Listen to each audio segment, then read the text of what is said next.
नमस्कार, स्वागत है आपका डे नाइट स्टडी के इस ऑनलाइन लर्निंग प्लेटफॉर्म पे। फाइनली हमारे सभी बीए के अभ्यर्थियों का इंतजार समाप्त हो गया और काशी विद्यापीठ ने बीए की पहली मेरिट सूची जारी कर दी है, जिसकी काउंसलिंग की जो प्रक्रिया है वो 26 अगस्त से शुरू होने वाली है। और ऐसे में जो हमारे अलग अलग कोर्स के अभ्यर्थी हैं, जिनका मार्क्स अच्छा होते हुए इस लिस्ट में नाम नहीं आया है, वो इस बात को लेकर परेशान है कि सर मेरा इस लिस्ट में नाम क्यों नहीं आया है। और साथ ही साथ आप सब जानना चाहते हैं कि सर ओबीसी की, एससी की, एसटी की और ईडब्ल्यूएस की लिस्ट कब आने वाली है, सर कितनी लिस्ट आएगी, कब आएगी। तो सारी बातें आज इस वीडियो के माध्यम से हम करने वाले हैं। साथ ही साथ हम आपको ये भी बताएंगे कि जिनका इस सूची में नाम आ गया है उनका नेक्स्ट प्रोसेस क्या होगा, यानी कि अब आपको क्या करना होगा। तो ये काशी विद्यापीठ की वेबसाइट है और वेबसाइट से हमने जो पहली सूची है यहाँ पे देखेंगे तो यहाँ पे लिखा अनारक्षित का मतलब होता है अनरिजर्व। हालांकि इसके बारे में मैंने कई बार चर्चा की और आपको समझाया है। अनरिजर्व ओपन का मतलब ये होता है कि उसमें सारे कैटेगरी के बच्चे क्वालिफाई करते हैं। अब आइए इसको मैं थोड़ा समझाने का प्रयास करता हूँ, ध्यान से मेरी बातों को समझिएगा, वरना कंफ्यूजन की जो स्थिति है वो बनी रहेगी। सबसे पहले भाई ये लिस्ट है, ठीक है। ये जो लिस्ट आई है ये काशी विद्यापीठ ने जारी की है। अब इसको मैं थोड़ा सा आपको डिटेल में समझाने का प्रयास करता हूँ। लेट सपोज यहाँ देखिए, अब इसमें आप देखेंगे तो ऐसा नहीं केवल यहाँ पे जनरल कैटेगरी के बच्चे हैं। जैसे मान लीजिए कि जहां तक हमको समझ में आ रहा है कि रोहित यादव, अब देखिए ये ओबीसी में आते हैं, ये ओबीसी में आते हैं, लेकिन फिर भी आप देखेंगे तो इनको यहाँ पे अनरिजर्व कैटेगरी में डाल दिया गया है। अब ध्यान से देखेंगे तो यहाँ पे लिखा है ओपन। ओपन का मतलब ये होता है कि भाई इस अनरिजर्व कैटेगरी में कोई भी आ सकता है। कहने का मतलब ये है कि मान लीजिए विद्यापीठ ने ये कह दिया, इनका जैसे लास्ट में मान लीजिए इनका मार्क्स ये 228 है, 328 है। अगर जो है 328 से लेकर के जिन भी अभ्यर्थियों का नंबर मान लीजिए विद्यापीठ ने कह दिया, लेट्स सपोज जिनका भी 328 से लेकर के 224 के बीच में है, ठीक है।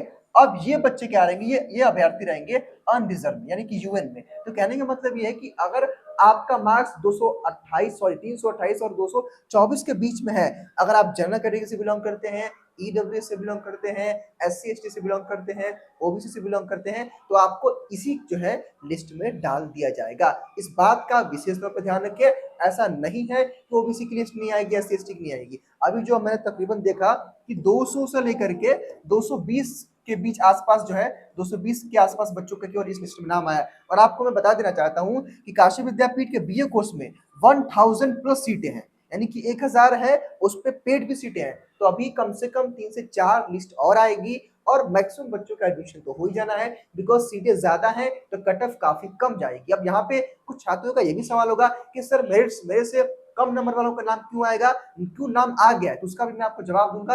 लेकिन सबसे पहले आप इस लिस्ट को देख लीजिए। यहाँ पे ओपन अनरिजर्व की ओपन है, इसके बाद मेल का अलग आया है, फीमेल का अलग आया है। हालांकि जिन अभ्यर्थियों का पहली लिस्ट में नाम आ गया है उनके लिए सबसे अच्छी बात यह है कि उनको सब्जेक्ट प्रेफरेंस का, सब्जेक्ट चूज करने का ऑप्शन मिल जाएगा, बेहतर विकल्प मिलेगा, वो जो चाहे वो सब्जेक्ट ले सकते हैं। हालांकि जैसे जैसे जो है कट ऑफ डाउन जाती है, जिनका नंबर कम रहता है उनको एक आध दो सब्जेक्ट से कॉम्प्रोमाइज करना पड़ जाता है, मतलब कि आपका मन पसंदीदा सब्जेक्ट नहीं मिल पाता है। बीए में ही होता है, आमतौर पे देखा यही गया है। हालांकि कोई घबराने की आवश्यकता नहीं है। अगर आप देखेंगे तो ये अनरिजर्व कैटेगरी की है, जिसकी काउंसलिंग 26 जो है अगस्त को होनी है, सुबह 10 बजे तक आपको जाना है। हाँ, जो अभ्यर्थी जिनका इस नाम में लिस्ट में यानी कि इस लिस्ट में नाम आ गया है, मैं आपको बता देना चाहता हूँ कि आप इस चैनल के हमारे प्लेलिस्ट में जाइए, जहाँ पे MGKP cut off counselling process admission process 2023 लिखा हुआ है, और इसी में आपको अलग अलग,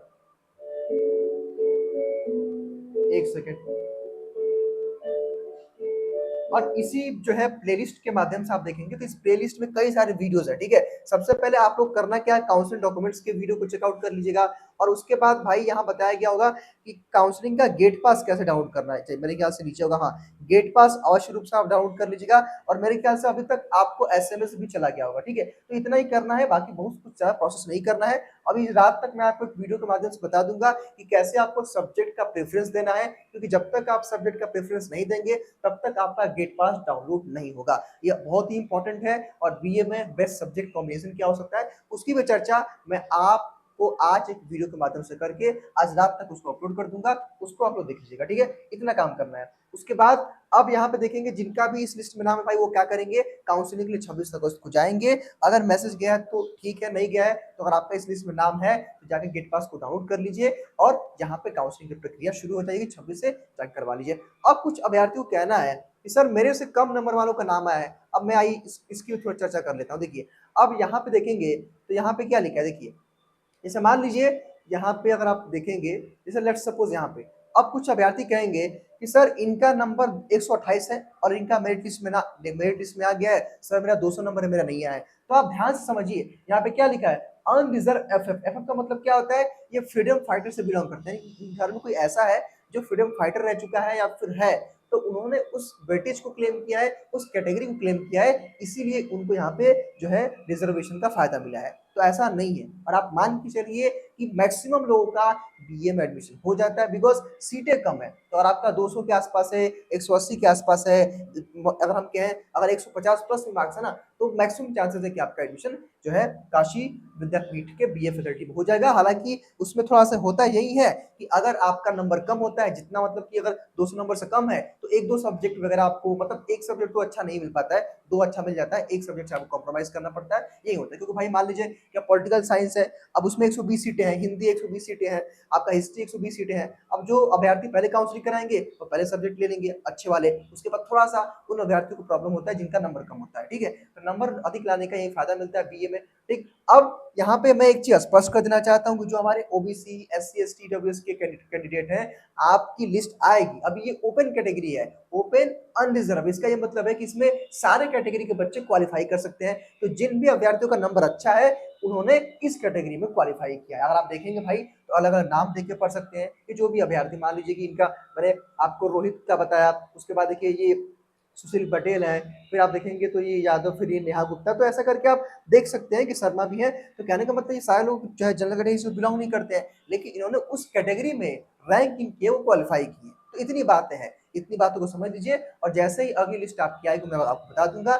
बाकी नेक्स्ट प्रोसेस के लिए आप प्लेलिस्ट में जाकर के अलग अलग वीडियोस को देख लीजिए, डॉक्यूमेंट्स अपना प्रिपेयर कर लीजिए। बाकी विद्यापीठ ने छोटा सा यहाँ पे एक इंस्ट्रक्शन दिया हुआ है, आइए थोड़ा सा मैं उसको पढ़ के समझा देता हूँ। हालांकि मैंने सारी बातें आपको ऑलरेडी बता दी है, बस आपके लिए इंपॉर्टेंट क्या है, इस वीडियो के बाद सब्जेक्ट प्रेफरेंस का, जो कि बहुत इंपॉर्टेंट है, और उसी की चर्चा मैं करूंगा अगले वीडियो में। और थोड़ा सा उसके लिए समय है, लेकिन रात तक आज वो वीडियो मैं अपलोड कर दूंगा कि किस प्रकार आपको बेहतर सब्जेक्ट कॉम्बिनेशन चूज करना है। अब यहाँ पे विद्यापीठ ने एक चीज लिखा हुआ है, जो कि जिसकी चर्चा भी मैं कई बार कर चुका हूँ, ठीक है। देखिए, यहाँ विद्यापीठ ने कहा कि किसी एक सीट के सापेक्ष एक प्राप्तांक पर एक से अधिक अभ्यर्थी होते हैं, तो उनका प्रवेश अहकारी प्रवेश परीक्षा और अहकारी प्रवेश परीक्षा क्या प्राप्तांक भी समान होने पर आयोग के आधार पर किया जाएगा। मान लीजिए कि किसी अभ्यर्थी का 324 नंबर है, ठीक है, और एक अभ्यर्थी का, दूसरे का भी 324 है, ठीक है, तीसरे का भी जो है 324 है, और चौथे का भी 324 है। अब विद्यापीठ को इनमें से किसी दो दो अभ्यर्थियों को लेना है, या फिर क्या 3 अभ्यर्थियों को लेना है।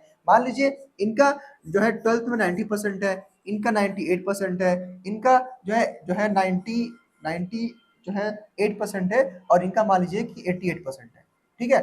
अब आप खुद सोचिए कि जिनका मार्क्स अच्छा है, मान लीजिए सबसे मार्क्स इनका 12th में गड़बड़ है, कम है, तो इनको विद्यापीठ नहीं लेगा, बाकी इन अभ्यर्थियों को यहाँ पे इस मेरिट सूची में मौका मिलता है। इतना ही अंतर होता है। हालांकि जिनका हाईएस्ट मार्क्स है उनको तो एडमिशन मिल जाता है, लेकिन ये उस जो है स्थिति में बताया गया है कि मान लीजिए कि नंबर सेम होता है, मान लीजिए कि भाई 20 अभ्यर्थी हैं और 10 का एडमिशन लेना है, तो उस स्थिति में ये होता है। लेकिन जिनका मार्क्स अच्छा है, जिनका 300 प्लस है, जिनका 250 प्लस है, उनका एडमिशन तो हो ही जाएगा, इस नहीं तो मेरिट में, ठीक है। तो ये थी आप सबके लिए जो है अपडेट। उम्मीद करता हूँ इस वीडियो के माध्यम से आप मेरी सारी बातों को समझ पाए होंगे। इसके बावजूद अगर आपके मन में कोई डाउट है, कंफ्यूजन है, उसको कमेंट बॉक्स में बता दीजिए, उसको हम अगले वीडियो में रिजॉल्व करेंगे। Thank you.